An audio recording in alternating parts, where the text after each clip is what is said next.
ಶ್ರೀರಂಗಪಟ್ಟಣದ ಕರಿಘಟ್ಟ ಬೆಟ್ಟಕ್ಕೆ ಹಸಿರು ಕವಚ, ಬಿಸಿಲಲ್ಲೂ ಕರಿಘಟ್ಟಕ್ಕೆ ಜೀವ ತುಂಬಿದ ಪರಿಸರ ಪ್ರೇಮಿ ರಮೇಶ್ ಅವರ ಕಾರ್ಯಕ್ಕೆ ಪರಿಸರ ಪ್ರೇಮಿಗಳ ಮೆಚ್ಚುಗೆ. ಮೈಸೂರು ಟು ನಂಜನಗೂಡು ರಸ್ತೆಯಲ್ಲಿ ಕಸದ ಅಟ್ಟಹಾಸ, ಹೊಸ ಉಂಡಿ ರಸ್ತೆಯಲ್ಲಿ ಗಬ್ಬೆದ್ದು ನಾರ್ತಾ ಇರುವ ರಾಶಿ ರಾಶಿ ತ್ಯಾಜ್ಯ, ಮೂಗು ಮುಚ್ಚಿಕೊಂಡು ಓಡಾಡ್ತಾ ಇರುವ ವಾಹನ ಸವಾರರು. ದುಬಾರಿಯಾದ ಚಾಮುಂಡಿ ತಾಯಿ ದರ್ಶನ, 50 ರೂಪಾಯಿ ಇದ್ದ ಟಿಕೆಟ್ ಬೆಲೆ 200 ರೂಪಾಯಿಗಳಿಗೆ ಹೆಚ್ಚಳ, ಟಿಕೆಟ್ ದರ ಏರಿಕೆ ವಿರುದ್ಧ ರೊಚ್ಚಿ ಎದ್ದ ಭಕ್ತರು. ಬಂಡೀಪುರ ಕಾಡಲ್ಲಿ ರೌಡಿ ಶೀಟರ್ಗಳ ಬಿಂದಾಸ್ ಪಾರ್ಟಿ, ಅರಣ್ಯ ನಿಯಮಗಳನ್ನು ಗಾಳಿಗೆ ತೂರಿದ ರೌಡಿ ಶೀಟರ್ಗಳು, ಅರಣ್ಯ ಇಲಾಖೆ ಭದ್ರತೆ ವಿರುದ್ಧ ಪರಿಸರವಾದಿಗಳ ಆಕ್ರೋಶ. ಮೋದಿ ಪರಿಸರ ಕರೆಗೆ ಶಾಸಕ ಕೆಎನ್ ರಾಜಣ್ಣ ಸಾಥ್, ತಾಯಿಯ ಹೆಸರಿನಲ್ಲಿ ಮರ ನೆಡಿ ಎಂದ ಮಾಜಿ ಸಚಿವ, ಪಕ್ಷ ರಾಜಕಾರಣ ಮೀರಿದ ಶಾಸಕ ಪರಿಸರ ಕಾಳಜಿ. ರಾಜ್ಯ ಧರ್ಮ ನ್ಯೂಸ್ಗೆ ಸ್ವಾಗತ. ನಾನು ರಾಧಿಕಾ ಬೈರನಾಯ್ಕ. ಮಂಡ್ಯ ಜಿಲ್ಲೆಯ ಶ್ರೀರಂಗಪಟ್ಟಣ ತಾಲೂಕಿನಲ್ಲಿರುವ ಕರಿಘಟ್ಟ ಬೆಟ್ಟದ ಹಸಿರೀಕರಣಕ್ಕೆ ತನ್ನ ಜೀವನವನ್ನೇ ಮುಡಿಪಾಗಿಟ್ಟಿರುವ ಪರಿಸರ ಪ್ರೇಮಿ ರಮೇಶ್ ಅವರು ನಿಜಕ್ಕೂ ಮಾದರಿಯಾಗಿದ್ದಾರೆ. ಬಂಜರಾಗಿ ಕಾಣ್ತಾ ಇದ್ದ ಕರಿಘಟ್ಟ ಬೆಟ್ಟದ ತಪ್ಪಲು ಮತ್ತು ಮೇಲ್ಭಾಗದಲ್ಲಿ ಸಾವಿರಾರು ಸಸಿಗಳನ್ನ ನೆಟ್ಟು ಅವುಗಳನ್ನ ಇಂದಿಗೂ ತಮ್ಮ ಮಕ್ಕಳಂತೆ ಪೋಷಣೆ ಮಾಡುತ್ತಾ ಬರ್ತಾ ಇದ್ದಾರೆ. ರಮೇಶ್ ಅವರ ಪರಿಸರ ಕಳಕಳಿ ಅದೆಷ್ಟರ ಮಟ್ಟಿಗೆ ಇದೆ ಅಂತ ಹೇಳಿದ್ರೆ, ನೆಟ್ಟ ಸಸಿಗಳಿಗೆ ನಿತ್ಯ ನೀರುಣಿಸುವ ಕಾರ್ಯವನ್ನ ಅವರು ದೀರ್ಘಕಾಲದಿಂದ ಮಾಡ್ತಾ ಇದ್ದಾರೆ. ಕಳೆದ ಬಿರು ಬೇಸಿಗೆ ಸಮಯದಲ್ಲಿ ಗಿಡ ಮರಗಳು ನೀರಿಲ್ಲದೆ ಒಣಗಿ ಹೋಗುವ ಭೀತಿಯಲ್ಲಿದ್ದಾಗ ದಾನಿಗಳ ನೆರವಿನೊಂದಿಗೆ ಟ್ಯಾಂಕರ್ ಮೂಲಕ ನೀರು ತರಿಸಿ ಗಿಡಗಳಿಗೆ ಜೀವ ತುಂಬಿದ್ದಾರೆ. ಇನ್ನು ಕೇವಲ ಗಿಡಗಳನ್ನ ನೆಡುವುದಕ್ಕೆ ಮಾತ್ರ ಸೀಮಿತವಾಗದೆ ಪರಿಸರದಲ್ಲಿನ ವನ್ಯಜೀವಿಗಳ ರಕ್ಷಣೆಗೆ ಪಣ ತೊಟ್ಟಿರುವ ಅವರು ಬೆಟ್ಟದ ಸಂರಕ್ಷಣೆಗಾಗಿ ಪ್ರತ್ಯೇಕ ಹಸಿರು ಸೈನ್ಯವನ್ನೇ ಕಟ್ಟಿದ್ದಾರೆ. ಇನ್ನು ರಮೇಶ್ ಅವರ ಈ ನಿರಂತರ ಪರಿಸರ ಕಾಯಕದ ಫಲವಾಗಿ ಇವತ್ತು ಕರಿಘಟ್ಟ ಬೆಟ್ಟವು ಹಸಿರಿನಿಂದ ಕಂಗೊಳಿಸ್ತಾ ಇದ್ದು ಪರಿಸರ ಪ್ರೇಮಿಗಳ ಮೆಚ್ಚುಗೆಗೆ ಪಾತ್ರವಾಗಿದೆ. ಒಬ್ಬ ವ್ಯಕ್ತಿ ಮನಸ್ಸು ಮಾಡಿದ್ರೆ ಹೇಗೆ ಬಂಜರು ಭೂಮಿಯನ್ನ ಹಸಿರು ತಾಣವನ್ನಾಗಿ ಬದಲಾಯಿಸಬಹುದು ಎಂಬುದಕ್ಕೆ ಶ್ರೀರಂಗಪಟ್ಟಣದ ಈ ಪರಿಸರ ಪ್ರೇಮಿಯೇ ಸಾಕ್ಷಿಯಾಗಿದ್ದಾರೆ.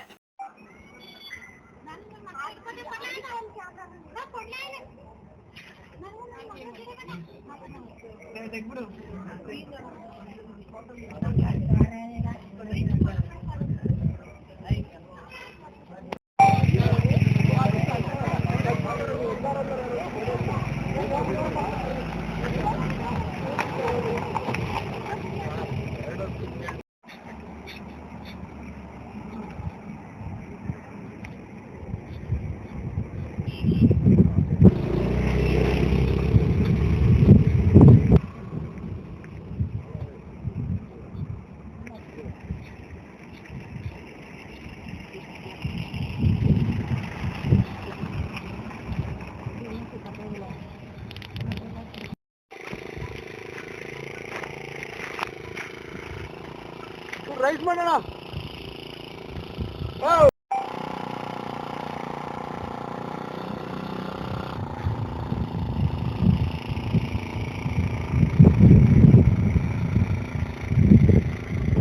ಆಗ್ತಾರೆ ಬಂದೆ ಎಷ್ಟೊತ್ತಾಗುತ್ತೆ ಇನ್ನು? ಕರಿಘಟ್ಟ ಬೆಟ್ಟದಲ್ಲಿ ನೆಟ್ಟಿರುವಂತಹ ಸಾವಿರಾರು ಗಿಡಗಳಿಗೆ ಕೈಯಲ್ಲಿ ತಕೊಂಡೋಗಿ ಹಾಕ್ತಾ ಇದ್ವಿ ನೀರುಗಳನ್ನ.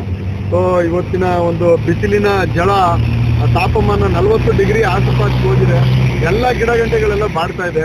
ಸೊ ಹಾಗಾಗಿ ನಾವು ಟ್ರ್ಯಾಕ್ಟರ್ ಮೂಲಕ ನೀರನ್ನ ಹಾಕಿದ್ರೆ ಒಂದಷ್ಟು ಹೆಚ್ಚು ನೀರುಗಳನ್ನ ಉಣಿಸಿದ್ರೆ ಗಿಡಗಳು ಉಳ್ಕೋತದೆ ಅಂತೇಳಿ ಯಾರು ಹುಟ್ಟುಹಬ್ಬ ಆಚರಿಸ್ಕೊತಾ ಇದ್ರು, ವಿವಾಹ ವಾರ್ಷಿಕೋತ್ಸವಗಳನ್ನ ಆಚರಿಸ್ಕೊತಾ ಇದ್ರು, ಅಂತಹ ಸಹೃದಯರನ್ನೆಲ್ಲ ಸಾಮಾಜಿಕ ಜಾಲತಾಣದ ಮೂಲಕ ರಿಕ್ವೆಸ್ಟ್ ಮಾಡ್ಕೊಂಡ್ವಿ. ಸಾಕಷ್ಟು ಜನ ಈಗ ಹುಟ್ಟುಹಬ್ಬವನ್ನ ಈ ರೀತಿ ಕೂಡ ಆಚರಿಸ್ಕೊಳ್ಬಹುದು ಅಂತೇಳಿ ಹುಟ್ಟುಹಬ್ಬಕ್ಕೆ ನೀರಿನ ಟ್ಯಾಂಕರ್ಗಳನ್ನ ಕೊಟ್ಟು ಗಿಡಗಳಿಗೆ ನೀರುಣಿಸಿ ಅಂತ ಮುಂದೆ ಬರ್ತಾ ಇದ್ದಾರೆ. ಇದು ಒಂದು ಅಭಿಯಾನವಾಗಿ ದೊಡ್ಡ ಮಟ್ಟದಲ್ಲಿ ಯಶಸ್ವಿಯಾಗಿ ಗಿಡಗಂಟೆಗಳಿಗೆ ನೀರುಣಿಸುವಂತ ಕೆಲಸ ಆಗಿ ಮಾದರಿ ಆಗ್ತಾ ಇದೆ. ಮತ್ತೊಂದು ಕಡೆ ಎಷ್ಟು ಗಿಡಗಳು ನೆಟ್ಟಿದ್ದಾರೆ ಸರ್? ಎಷ್ಟು ಗಿಡಗಳಿಗೆ ಇದೆ ನಿಮ್ಮ ಕರಿಘಟ್ಟ ಬೆಟ್ಟದಲ್ಲಿ? ಇದುವರೆಗೆ ನಾವು ಒಂದು 13-14 ವರ್ಷಗಳಿಂದ 3,500 ಗಿಡಗಳನ್ನ ನೆಟ್ಟಿದ್ವಿ. ಅಂದ್ರೆ ಪ್ರತಿ ವರ್ಷ 250-300 ಗಿಡಗಳನ್ನ ನೆಟ್ಟು ಪೋಷಣೆ ಮಾಡ್ತಾ ಬರ್ತಾ ಇದ್ವಿ. ಅಲ್ಲಿ ಈಗ 3,500 ಗಿಡಗಳು ಮರಗಳಾಗುವಂತ ಹೋಗ್ತಾ ಇದೆ. ಈಗ ಮತ್ತೊಂದೆಡೆ ಪ್ರಾಣಿ ಪಕ್ಷಿಗಳಿಗೆ ನೀರು ಅಲ್ಲೇ ಒಂದಷ್ಟು ಕರಿಘಟ್ಟ ಬೆಟ್ಟದಲ್ಲಿ ಗಿಡಗಂಟೆಗಳಿಗೆ ಮಣ್ಣಿನ ಮಡಿಕೆಗಳು, ತಟ್ಟೆಗಳನ್ನ ತೂಗು ಹಾಕಿದ್ವಿ. ಕಾರಣ ಇಷ್ಟೇ, ಈ ಬಿಸಿಲಿನ ತಾಪಕ್ಕೆ ಸಣ್ಣ ಪುಟ್ಟ ಪಕ್ಷಿಗಳು ಸಾಯಬಾರ್ದು, ನೀರಿಗೆ ಹಾಹಾಕಾರ ಉಂಟಾಗಬಾರ್ದು ಅಂತೇಳಿ ಬೆಟ್ಟದ ಮೇಲಿರ್ತಕ್ಕಂತಹ ಗೊರವಂಕ, ಇನ್ನಿತರೆ ಸಣ್ಣ ಪುಟ್ಟ ಕಾಡು ಪಾರಿವಾಳ, ಈ ಥರ ಪಕ್ಷಿಗಳಿಗೆ ಅಲ್ಲಿ ನೀರಿನ ಸವಲತ್ತು ಸಿಕ್ಕಲಿ ಅಂತೇಳಿ ಮಣ್ಣಿನ ತಟ್ಟೆಗಳಿಗೆ ನೀರನ್ನು ತುಂಬುವಂತ ಸ್ವಚ್ಛ ನಗರಿ ಎಂಬ ಹೆಗ್ಗಳಿಕೆಗೆ ಪಾತ್ರವಾಗಿರುವ ಸಾಂಸ್ಕೃತಿಕ ನಗರಿ ಮೈಸೂರು ಇದೀಗ ಕಸದ ರಾಶಿಯಿಂದ ಗಬ್ಬೆದ್ದು ನಾರ್ತಾ ಇದೆ. ಸ್ವಚ್ಛತೆಗೆ ಹೆಸರಾಗಿದ್ದ ಈ ನಗರದಲ್ಲಿ ಅಪ್ರಬುದ್ಧ ನಾಗರಿಕರ ನಿರ್ಲಕ್ಷ್ಯದಿಂದಾಗಿ ನೈರ್ಮಲ್ಯದ ಸ್ಥಿತಿ ಹದಗೆಟ್ಟಿದ್ದು, ಮೈಸೂರು ಟು ನಂಜನಗೂಡು ಮಾರ್ಗದಲ್ಲಿನ ಮೈಸೂರಿನ ಎಪಿಎಂಸಿ ಹಿಂಭಾಗದ ಹೊಸ ಉಂಡಿ ರಸ್ತೆಯು ಇದೀಗ ಕಸದ ಅಡ್ಡಿಯಾಗಿ ಪರಿಣಮಿಸಿದೆ.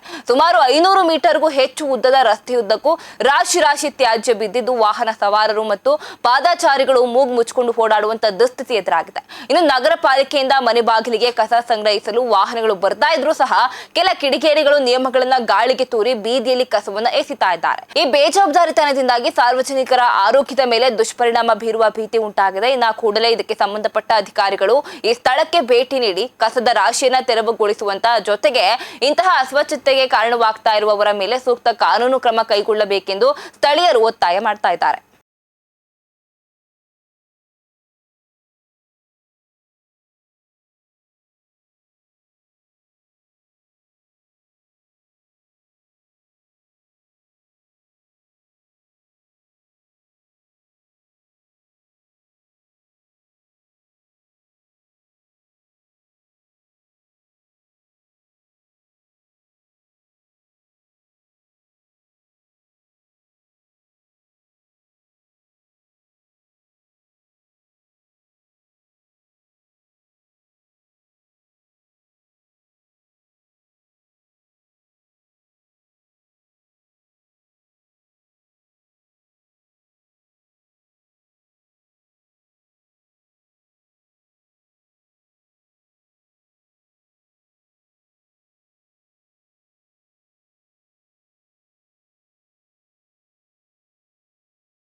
ಮೈಸೂರಿನ ಅಧಿದೇವತೆ ಚಾಮುಂಡೇಶ್ವರಿ ತಾಯಿಯ ದರ್ಶನಕ್ಕೆ ಬರುವ ಭಕ್ತಾದಿಗಳಿಗೆ ಇದೀಗ ಶಾಕ್ ಕಾದಿದೆ. ಚಾಮುಂಡಿ ಬೆಟ್ಟದಲ್ಲಿನ ದರ್ಶನದ ಟಿಕೆಟ್ ದರವನ್ನ ಏಕಾಏಕಿ ಏರಿಕೆ ಮಾಡಲಾಗಿದ್ದು, ಈ ನಿರ್ಧಾರವು ಭಕ್ತಾದಿಗಳ ಆಕ್ರೋಶಕ್ಕೆ ಕಾರಣವಾಗಿದೆ. ಈವರೆಗೆ 50 ರೂಪಾಯಿ ಇದ್ದ ದರ್ಶನದ ಟಿಕೆಟ್ ದರವನ್ನ ಇದೀಗ ನೇರವಾಗಿ 200 ರೂಪಾಯಿಗೆ ಏರಿಕೆ ಮಾಡಲಾಗಿದೆ. ಬೆಟ್ಟದಾದ್ಯಂತ ದರ ಏರಿಕೆಯಾಗುವ ಬಗ್ಗೆ ಬೋರ್ಡ್ಗಳನ್ನು ಅಳವಡಿಸಲಾಗಿದ್ದು, ಇದನ್ನ ಕಂಡ ಭಕ್ತರು ಕಂಗಾಲಾಗಿದ್ದಾರೆ. ದೇವಸ್ಥಾನಕ್ಕೆ ಬರುವ ಭಕ್ತರು ಇವತ್ತಿಗೂ ಹಳೆಯ ದರವಾದ 50 ರೂಪಾಯಿಯ ಟಿಕೆಟ್ ನೀಡುವಂತೆ ಕೇಳ್ತಾ ಇದ್ದು, ದರ ಏರಿಕೆಯಾಗಿರುವ ವಿಷಯ ತಿಳಿದು ಬೇಸರವನ್ನು ವ್ಯಕ್ತಪಡಿಸ್ತಾ ಇದ್ದಾರೆ. ಇನ್ನು ಸಾಮಾನ್ಯ ಭಕ್ತಾದಿಗಳಿಗೆ ದೇವರ ದರ್ಶನ ಪಡೆಯುವುದು ದುಬಾರಿಯಾಗಿದ್ದು, ಈ ನಿರ್ಧಾರ ಕೈಗೊಂಡಿರುವ ಪ್ರಾಧಿಕಾರದ ಕಾರ್ಯದರ್ಶಿ ರೂಪಾ ಅವರ ವಿರುದ್ಧ ತಮ್ಮ ಬೇಸರವನ್ನ ಹೊರಹಾಕ್ತಾ ಇದ್ದಾರೆ.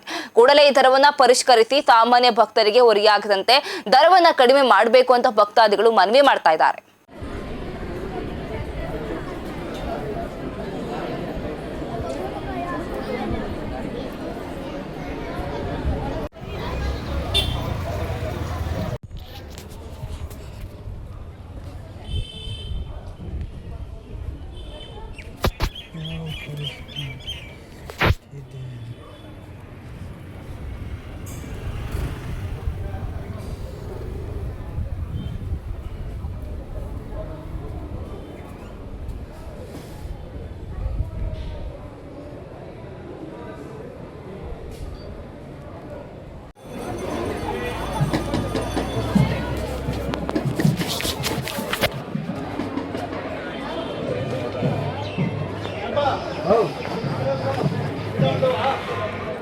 ಸರ್ 50 ರೂಪಾಯಿ ಟಿಕೆಟ್? 50 ಇಲ್ಲ, 200 ರೂಪಾಯಿ ಮಾತ್ರ ಕ್ಯಾಶು. 200 ರೂಪಾಯಿ ಮಾತ್ರ? 50 ರೂಪಾಯಿ ಹಿಂದ್ಗಡೆ ಸ್ಟಾಪ್ ಆಗಿದೆ. ಏನು ಕಾರಣ? ಅದೇ ಕೆಲಸ ನಡೀತಿದೆ ಅಲ್ಲಿ. ಟಿಕೆಟ್ ಇಲ್ಲಿ ತಗೋಬೇಕಾ? ಹಾಂ, 200 ರೂಪಾಯಿ 1000 ರೂಪಾಯಿ.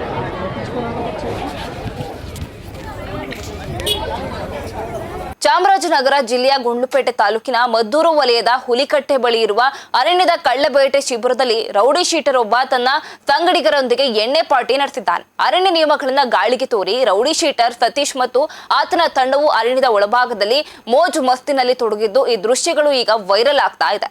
ಅರಣ್ಯ ಇಲಾಖೆಯ ಕಟ್ಟುನಿಟ್ಟಿನ ಭದ್ರತೆ ಇರುವ ಕಳ್ಳಬೇಟೆ ಶಿಬಿರಕ್ಕೆ ರೌಡಿ ಶೀಟರ್ಗೆ ಪ್ರವೇಶ ಸಿಕ್ಕಿದಾದ್ರೂ ಹೇಗೆ ಎಂಬುದು ಈಗ ದೊಡ್ಡ ಪ್ರಶ್ನೆ ಆಗ್ತಾ ಇದೆ. ಇನ್ನು ಕಾಡಿನಲ್ಲಿ ಒಣಗಿ ಬಿದ್ದಿರುವ ಸೌದೆಗಳನ್ನ ತರಲು ಹೋದ್ರು ಗ್ರಾಮಸ್ಥರ ಅಡ್ಡಿಪಡಿಸುವ ಅರಣ್ಯ ಇಲಾಖೆಯ ಸಿಬ್ಬಂದಿ ಇಂತಹ ಗಂಭೀರ ಲೋಪಕ್ಕೆ ಹೇಗೆ ಅವಕಾಶ ನೀಡಿದ್ರು ಎಂಬುದು ಸಾರ್ವಜನಿಕರ ಆಕ್ರೋಶಕ್ಕೆ ಕಾರಣವಾಗಿದ್ದು, ವನ್ಯಜೀವಿಗಳ ಸಂರಕ್ಷಣೆ ಮಾಡಬೇಕಾದ ಅರಣ್ಯದ ಗಡಿ ಭಾಗದಲ್ಲಿ ಇಂತಹ ಅಕ್ರಮ ಚಟುವಟಿಕೆಗಳು ನಡೀತಾ ಇರೋದು ಇಲಾಖೆಯ ಕಾರ್ಯವೈಖರಿಯ ಪ್ರಶ್ನೆ ಮಾಡುವಂತೆ ಇದೆ.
ಹನೂರು ತಾಲೂಕಿನ ಬಿಆರ್ಟಿ ಹುಲಿ ಸಂರಕ್ಷಿತ ಪ್ರದೇಶದ ವ್ಯಾಪ್ತಿಯಲ್ಲಿರುವ ಟಿಬೆಟಿಯನ್ ಕ್ಯಾಂಪ್ಗಳಲ್ಲಿ ಹೆಚ್ಚುತ್ತಾ ಇರುವ ಮಾನವ ವನ್ಯಜೀವಿ ಸಂಘರ್ಷದ ಹಿನ್ನೆಲೆ ಬಿಆರ್ಟಿ ನಿರ್ದೇಶಕರು ಹಾಗೂ ಉಪ ಅರಣ್ಯ ಸಂರಕ್ಷಣಾಧಿಕಾರಿ ಶ್ರೀಪತಿ ಬಿಎಸ್ ಅವರು ಸ್ಥಳಕ್ಕೆ ಭೇಟಿ ನೀಡಿ ಪರಿಶೀಲನೆ ನಡೆಸಿದ್ದಾರೆ.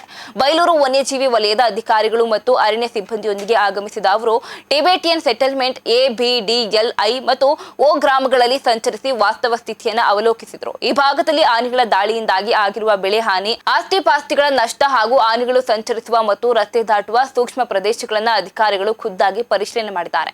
ಈ ವೇಳೆ ಗ್ರಾಮಸ್ಥರು ಮತ್ತು ರೈತರು ಎದುರಿಸುತ್ತಾ ಇರುವ ಸಮಸ್ಯೆಗಳನ್ನು ಆಲಿಸಿದ ಅವರು ಆನೆಗಳು ಅತಿ ಹೆಚ್ಚು ಸಂಚರಿಸುವ ಸೂಕ್ಷ್ಮ ಪ್ರದೇಶಗಳಲ್ಲಿ ತುರ್ತು ತಡೆಗೋಡೆಗಳನ್ನು ನಿರ್ಮಿಸುವುದಾಗಿ ಮತ್ತು ಹಾಳಾಗಿರುವ ಆನೆ ಕಂದಕಗಳನ್ನು ದುರಸ್ತಿಪಡಿಸುವುದಾಗಿ ಸ್ಥಳದಲ್ಲೇ ಭರವಸೆ ನೀಡಿದ್ದಾರೆ.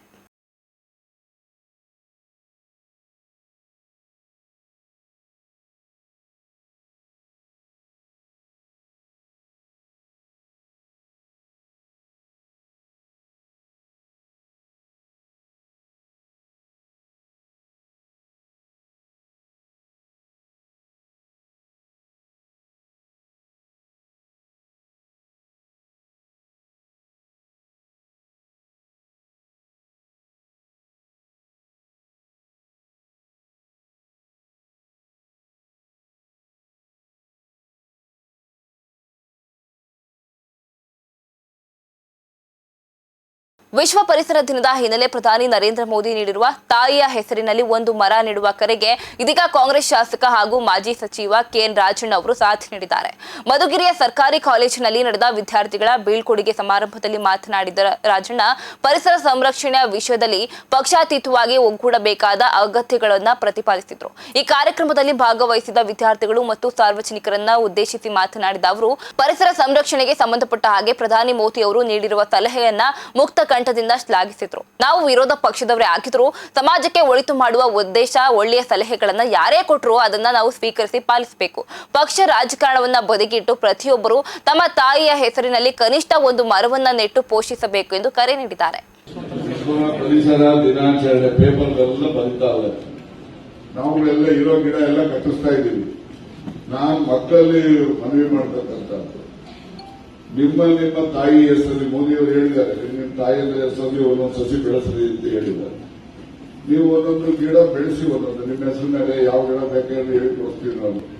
ನಿಮ್ಮ ಜಮೀನಲ್ಲೋ ನಿಮ್ಮ ಮನೆ ಮುಂದೆನೋ ಒಂದು ಗಿಡ ನೀವು ಬೆಳೆಸಿದ್ರೆ ಅದು ಸಮಾಜಕ್ಕೆ ಒಂದು ಆಸ್ತಿ ಆಗ್ತದೆ. ಪರಿಸರ ಅಸಮತೋಲನವನ್ನು ತೊಡೆದಾಕ್ತದೆ, ಮತ್ತೆ ನಮಗೆ ಉತ್ತಮ ಗುಣಮಟ್ಟದ ಆಮ್ಲಜನಕವನ್ನು ಕೊಡುತ್ತದೆ.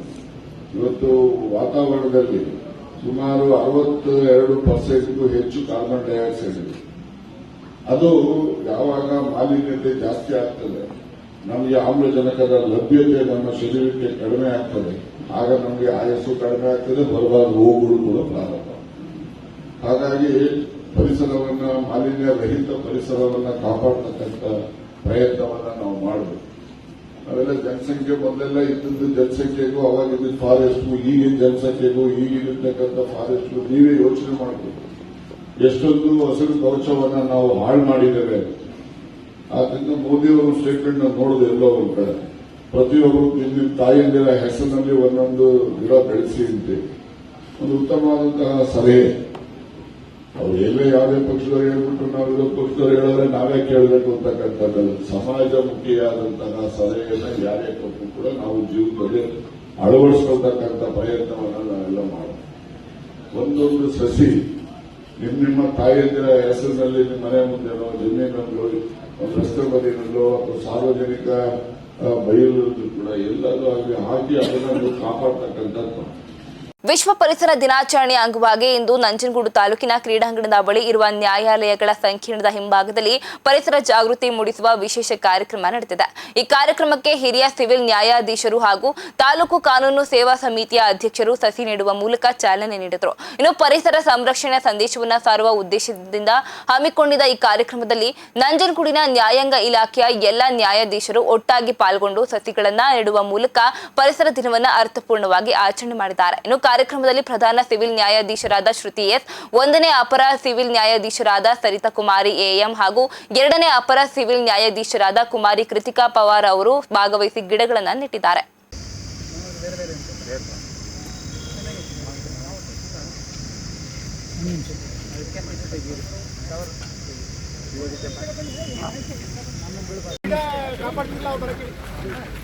ಕೊಡಿ ಸರ್ ಕೊಡಿ.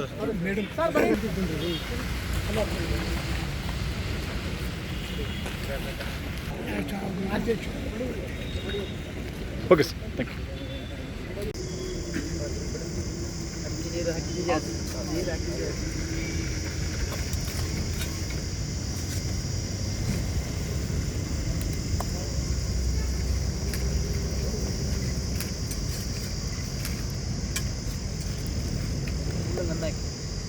ಸರ್ ಹೋಗಿ ಸರ್ ಇವಾಗ ಸ್ವಲ್ಪ ನಿಂತ್ಕೊಂಡ್ಬಿಡಿ ಒಂದು ನಿಮಿಷ. ಹಲೋ ನಿಮಿಷ ಇರಿ.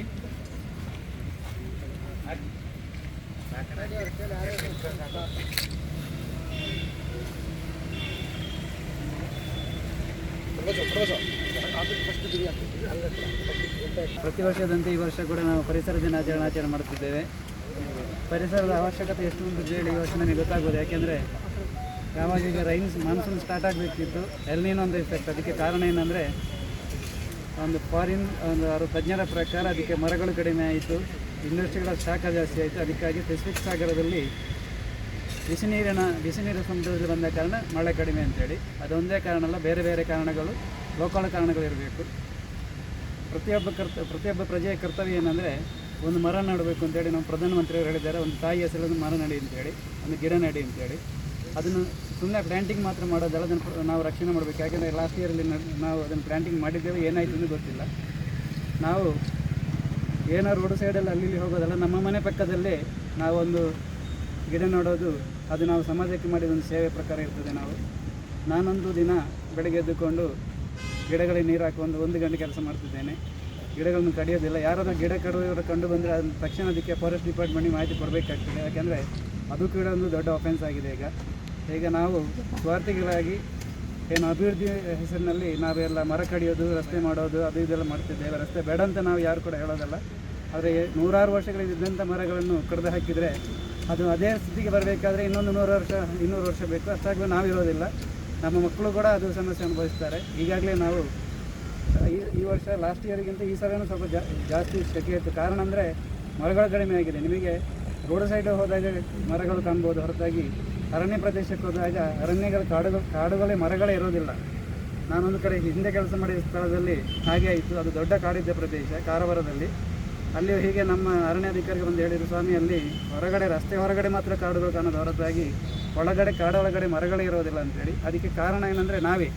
ಈಗ ಯಾವುದೇ ಪ್ರಾಣಿಗಳಿರ್ಬೋದು, ಪಕ್ಷಿಗಳು ಮರ ಕಡಿಯೋದಿಲ್ಲ. ಅವುಗಳು ಮರದಲ್ಲಿ ಕೂತಿದ್ದ ಹಣ್ಣನ್ನು ತಿಂತ ಹೊರತಾಗಿ ನಮಗೆ ಸ್ವಾರ್ಥಕ್ಕೆ ಒಳಪಟ್ಟವರು ಏನು ಮರ ಕಡಿಯೋದಿರ್ಬೋದು ಇತ್ಯಾದಿ ಏನನ್ನು ಮಾಡೋದಿಲ್ಲ. ಪರಿಸರ ನಾಶಕ್ಕೆ ಮನುಷ್ಯನೇ ಕಾರಣ ಹೊರತಾಗಿ ಪರಿಸರ ಅಭಿವೃದ್ಧಿಗೆ ಪ್ರಾಣಿ ಪಕ್ಷಿಗಳು ಒಂದು ಸಹಾಯ ಮಾಡ್ತೇವೆ. ಆದರೆ ನಾವೇನು ಸಹಾಯ ಮಾಡೋದಿಲ್ಲ. ನಮಗೆ ನೆನಪಾಗೋದು ಈ ದಿನಗಳು ಮಾತ್ರ, ಆಗ ಜೂನ್ 5 ಬಂದಾಗ ಮಾತ್ರ.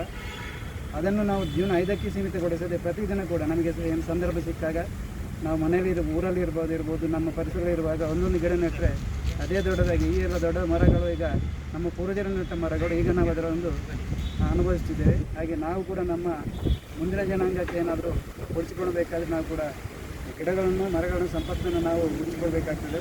ಬರೀ ಒಂದು ದಿನಕ್ಕೆ ಆಚರಣೆ ಕೊನೆಗೊಳ್ಳದೆ ಸತತವಾಗಿ ಮಾಡೋಣ. ಇಲ್ಲಾಂದರೆ ಮುಂದಕ್ಕೆ ನಾವು ಇನ್ನೊಂದು 10-20 ವರ್ಷಕ್ಕೆ, ಯಾವುದೋ ಒಂದು ನಾನು ಇಂಗ್ಲೀಷ್ ಪೇಪರ್ ನ್ಯೂಸ್ ಓದ್ತಿದ್ದೆ, 2040ಕ್ಕೆ ಕರಾವಳಿ ಇನ್ನೊಂದು 1 ಮೀಟರ್ ಮುಂದಕ್ಕೆ ಬರ್ತದೆ. ಅದು ಕಾರಣ ಏನಂದರೆ ಪರಿಸರದ ಒಂದು ವಿಕೋಪ. ಹಿಮಾಲಯ ಪರ್ವತ ಕೂಡ ಈಗ ನೀವು ಕೇಳಿರ್ಬೋದು, ಹಿಮಾಲಯ ಪರ್ವತ ಈಗ ಈ ಟೈಮಲ್ಲಿ ಸ್ವಲ್ಪ ಬತ್ತಿ ಹೋಗಿತ್ತಂತೆ. ಅದು ಮುಂದಕ್ಕೆ ಸಂಪೂರ್ಣ ತೊಂದರೆ ಇರ್ಬೋದು. ಯಾಕೆಂದರೆ ಹಿಮಾಲಯ ಪರ್ವತ ಇರೋದಿಲ್ಲ. ಇದೆಲ್ಲ ನಾವು ಸಮಸ್ಯೆಗಳ ಮುಂದಕ್ಕೆ ಅನಿಸಬೇಕಾಗ್ತದೆ. ಅದನ್ನೆಲ್ಲ ನಾವು ನಿವಾರಣೆ ಮಾಡಬೇಕಾದ್ರೆ ಇಂಥ ಒಂದು ಸಣ್ಣ ಕಾರ್ಯಕ್ರಮ ಸಾಕಾಗೋದಿಲ್ಲ.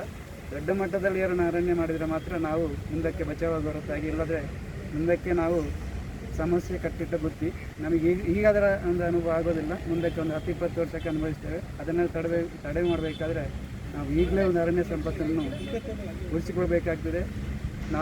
ನಾನು ಆಗ ಹೇಳಿದಾಗೆ ಮನುಷ್ಯರಿಗೆ ಬುದ್ಧಿ ಹೇಳಬೇಕು ಹೊರತಾಗಿ ಪ್ರಾಣಿ ಪಕ್ಷಿಗಳಿಗಲ್ಲ. ಯಾವುದಾದ್ರೂ ನೀವು ಪ್ರಾಣಿಗಳು ಮರ ಕಡ್ದು ಹಾಕಿದ್ದು ನಾಶ ಮಾಡಿದ್ದು ಕಾಣೋದಿಲ್ಲ, ಮನುಷ್ಯರೇ ಮಾಡೋದು. ಆ ಕಾರಣ ನಾವು ಸ್ವಾರ್ಥವನ್ನು ಬಿಡೋಣ, ಪರಿಸರಕ್ಕಾಗಿ ನಾವು ಕೈ ಜೋಡಿಸೋಣ ಅಂತೇಳಿ ನನ್ನ ಮಾತು. ರಾಜ್ಯ ರಾಜಕೀಯದಲ್ಲಿ ಸಚಿವ ರಾಮಲಿಂಗಾರೆಡ್ಡಿ ಅವರ ರಾಜೀನಾಮೆಯು ಹೊಸ ಸಂಚಲನಕ್ಕೆ ಕಾರಣವಾಗಿದ್ದು, ಈ ಕುರಿತು ಮಧುಗಿರಿಯಲ್ಲಿ ಪ್ರತಿಕ್ರಿಯೆ ನೀಡಿರುವ ಮಾಜಿ ಸಚಿವ ಕೆಎನ್ ರಾಜಣ್ಣ ಡಿಕೆ ಶಿವಕುಮಾರ್ ಅವರ ವಿರುದ್ಧ ತೀವ್ರ ವಾಗ್ದಾಳಿ ನಡೆಸಿದ್ದಾರೆ. ರಾಮಲಿಂಗಾರೆಡ್ಡಿ ಅವರು ಈ ರಾಜೀನಾಮೆಯು ಯಾವುದೇ ಸರ್ಕಾರದ ಪತನವಲ್ಲ ಎಂದು ಸ್ಪಷ್ಟಪಡಿಸಿದ ರಾಜಣ್ಣ ಅವರು ತಮ್ಮ ಆತ್ಮಸಾಕ್ಷಿಗೆ ವಿರುದ್ಧವಾಗಿ ಕೆಲಸ ಮಾಡಲು ಸಾಧ್ಯವಿಲ್ಲ ಎಂಬ ಕಾರಣಕ್ಕೆ ರಾಜೀನಾಮೆ ನೀಡಿದ್ದಾರೆ. ಪಕ್ಷದ ನಿಷ್ಠಾವಂತ ಶಾಸಕನಾಗಿ ನನ್ನ ಜವಾಬ್ದಾರಿ ನಿಭಾಯಿಸುತ್ತೇನೆ ಎಂದು ಅವರು ಹೇಳಿದ್ದಾರೆ ಅಂತ ರಾಜಣ್ಣ ತಿಳಿಸಿದರು.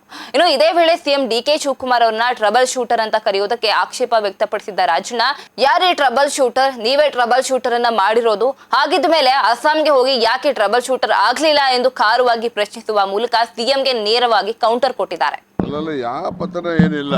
ಅವರು ಹೇಳಿದಾರಲ್ಲ, ನಾನು ಆತ್ಮಸಾಕ್ಷಿ ಅನುಗುಣವಾಗಿ ಕೆಲಸ ನಿರ್ವಹಿಸಲಿಕ್ಕೆ ಸಾಧ್ಯ ಆಗಲ್ಲ, ಅದಕ್ಕೆ ರಾಜೀನಾಮೆ ಕೊಟ್ಟಿದ್ದೀನಿ ಅಂತ ಒಂದು ಹೇಳಿದ್ದಾರೆ. ಮತ್ತು ಎರಡನೇದು ಹೇಳಿದ್ದಾರೆ, ನಾನು ಶಾಸಕನಾಗಿ ಕಾಂಗ್ರೆಸ್ ಪಕ್ಷದಲ್ಲಿ ನಿಷ್ಠಾವಂತನಾಗಿ ನಾನು ನನ್ನ ಜವಾಬ್ದಾರಿ ನಿರ್ವಹಿಸ್ತೀನಿ ಅಂತ ಅವ್ರ ಪತ್ರದಲ್ಲೇ ಹೇಳಿದ್ದಾರೆ. ಅದರಲ್ಲಿ ಅದು ಹೇಳಿದ್ಮೇಲೆ ಇನ್ನು ವಿಶೇಷತೆ ಏನಿದೆ? ಯಾವ ಟ್ರಬಲ್ ಶೂಟರ್? ನೀವು ಮಾಡಿರೋ ಟ್ರಬಲ್ ಶೂಟರು. ಹಂಗಿದ್ಮೇಲೆ ಅಸ್ಸಾಂಗೆ ಹೋಗಿ ಯಾಕೆ ಟ್ರಬಲ್ ಶೂಟ್ ಆಗಲಿಲ್ಲ ಹಂಗಾರೆ? ಸುಮ್ಮನೆ ಏನೋ ಒಂದು ಯಾಕೆ ಆಗ್ತಾರೆ?